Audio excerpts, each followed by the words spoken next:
saya ditanya soal pemanggilan, itu sebenarnya adalah proses biasa-biasa aja.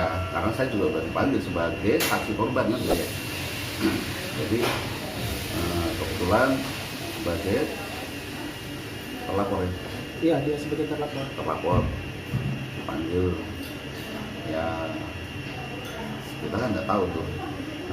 Yang penting adalah dari sini adalah kita melaporkan Syakir Daule berdasarkan data-data yang ada. Itu aja intinya gitu. Substansi hukumnya ya silakan ke lawyer saya. Iya, terima kasih. Jadi persoalan jual beli akun YouTube plus perjanjian kerjasama untuk pengisian konten akun Syakir Daule itu ada masalah lain setelah setelah kontrak itu berjalan. Ini sekitar bulan April ya. Jadi saudara Syakir Daule itu menawarkan lagu Sayyidah Hadijah, lirik lagu Sayyidah Hadijah itu untuk diproduksi oleh manajemen Proaktif. Jadi lagu itu ceritanya dia dan gurunya yang menciptakan. Tapi liriknya ya, jadi hanya sebatas liriknya kan. Nah, oleh tim manajemen langsung memproses gitu kan dan mengeluarkan advance royalty buat penyanyinya, juga advance royalty buat penciptanya. Itu totalnya sekitar ya 15 jutaan lah. Itu yang kemudian ditransfer oleh manajemen yang diterima oleh orang tuanya Syakir. Ditransfer ke nomor rekening orang tuanya. Setelah lagu itu diproses, diproduksi dan jadi master lagu ya, lagu itu tidak berani kami upload ke YouTube. Karena apa? SPK-nya itu tidak mau ditandatangani oleh Syakir Daule dan SPP ya, surat pernyataan penciptanya, dengan alasan gurunya yang salah satu partner dia yang menciptakan lagu itu tidak mau menandatangani. Nah, dia meralat itu, meralat dan tidak mau dan meminta kita untuk tidak untuk mempublish. Takut dipermasalahkan oleh partnernya itu, yaitu gurunya, nggak tahu ya namanya itu. Nah, hingga akhirnya lagu itu ya sebagai pihak publishing itu udah berani untuk mengupload karena akan ada konsekuensinya setelah kita upload tanpa ada SPK itu dan SPP. Nah, dasar itulah kemudian kita yang merasa dirugikan sebagai korban dalam kasus dugaan tindak pidana penipuan dan penggelapan. Dalam proses penawaran awalnya itu, saudara Syakir itu mengatakan bahwa dari pihak partnernya itu tidak ada masalah. Malah dia mengirimkan KTP-nya untuk dituangkan dalam perjanjian SPK itu beserta nomor rekeningnya agar ditransfer nanti kalau misalnya lagu itu berjalan dan mempunyai nilai komersial, kan ada royalti dari pencipta. Nah, itu yang kemudian nanti itu akan diproses ke rekening itu kan.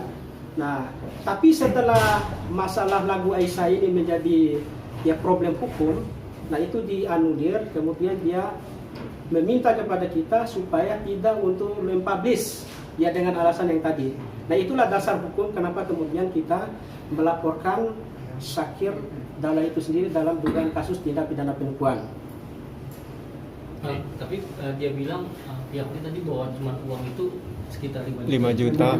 Iya, jadi ada pertama itu kita memberikan advance royalty buat penyanyinya 10 juta rupiah.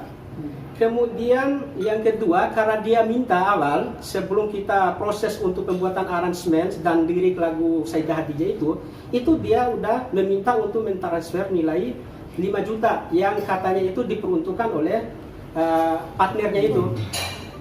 Jadi gini loh, kalau saya ini orang pelaku usaha di industri musik, kita ini taat hukum untuk yang berkaitan dengan hak cipta, ya kan gitu ya. Jadi ketika lagu yang kita transfer 5 juta itu untuk advance pencipta lirik, bukan pencipta keseluruhan, karena saya juga harus bayar pencipta notasi, karena dia kan hanya memberikan lirik aja, ya nada. Jadi kerugian-kerugian dari kami itu, ya, kami sudah melakukan pembayaran advance buat pencipta lirik, ya kan, advance buat pencipta notasi, ya kan, advance buat penyanyi, produksi, ya kan, produksi itu aransemen, terus plus pembuatan video klip, ya kan, itu udah kita lakukan sampai pada pasca produksi, ya, pasca produksi itu kita udah siapkan tim optimize itu untuk mempublish itu. Tiba-tiba kan mereka ketika semua sudah kita produksi, tiba-tiba mereka membatalkan dan nggak mau tanda tangan SPK itu. Padahal tanda tangan SPK itu kan menjadi legalitas kita untuk bekerja sama dengan partner, dengan telco, dengan platform digital yang lain gitu. Jadi ya kalau kita sih berdiri, kalau saya orangnya simpel sebenarnya.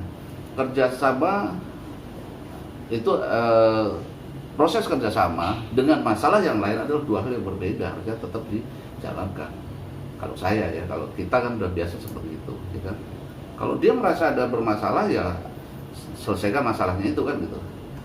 Nah ini kerjasama ini harusnya juga dua hal yang berbeda, tapi ini artinya ke bawah-bawah kan gitu. Sementara saya sudah mengeluarkan biaya cukup besar, biaya produksi, biaya advance penyanyi dan pencipta. Pencipta di sini ada dua loh ya, pencipta untuk lirik dan pencipta notasi.